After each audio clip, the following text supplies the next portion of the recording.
আসসালামু আলাইকুম বন্ধুরা, স্পোর্ট দেশের আরও একটি ভিডিওতে আপনাদেরকে স্বাগতম।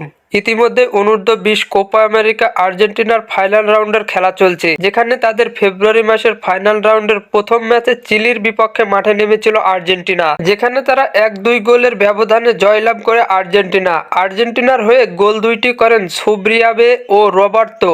অন্যদিকে চিলির হয়ে একটি গোল করেন জেএফ রোসেল। আজকে এই ভিডিওতে আলোচনা করব আর্জেন্টিনার পরবর্তী ম্যাচ কার বিপক্ষে এবং কবে কোথায় অনুষ্ঠিত হবে এবং পরিসংখ্যানে কোন দল এগিয়ে, তা জানাবো এই ভিডিওর মাধ্যমে। মূল ভিডিওটি শুরু করার আগে আপনি যদি আমার চ্যানেলের নতুন দর্শক হয়ে থাকেন, অবশ্যই চ্যানেলটি সাবস্ক্রাইব করে পাশেই থাকবেন। ভেনেজুয়েলার মাটিতে অনূর্ধ্ব-20 কোপা আমেরিকা আর্জেন্টিনা তাদের ফাইনাল রাউন্ডের দ্বিতীয় ম্যাচটি খেলতে মাঠে নামবে উরুগুয়ের বিপক্ষে। এই ম্যাচটিতে আলবিসেলেস্তেদের মূল লক্ষ্য থাকবে জয়লাভ করা।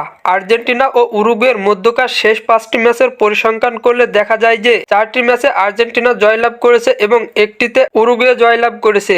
তাই তাদের মধ্যবর্তীকার পরিসংখ্যান অনুযায়ী উরুগুয়ের চেয়ে অনেক গুণে এগিয়ে রয়েছে আর্জেন্টিনা। তাই এই ম্যাচটিতে আর্জেন্টিনার মূল লক্ষ্য থাকবে অনূর্ধ্ব-20 কোপা আমেরিকার 31তম আসরের শিরোপা তাদের ঘরে তুলে নেওয়া। আর্জেন্টিনা বনাম উরুগুয়ের মধ্যকার অনূর্ধ্ব-20 কোপা আমেরিকার ম্যাচটি অনুষ্ঠিত হবে বাংলাদেশ সময় অনুযায়ী আগামী 8ই ফেব্রুয়ারি শনিবার ভোর 4:30 ফুটবলের সকল নিউজ এবং আপডেটস পেতে আমার চ্যানেলটি সাবস্ক্রাইব করে পাশেই থাকবেন। ধন্যবাদ সবাইকে।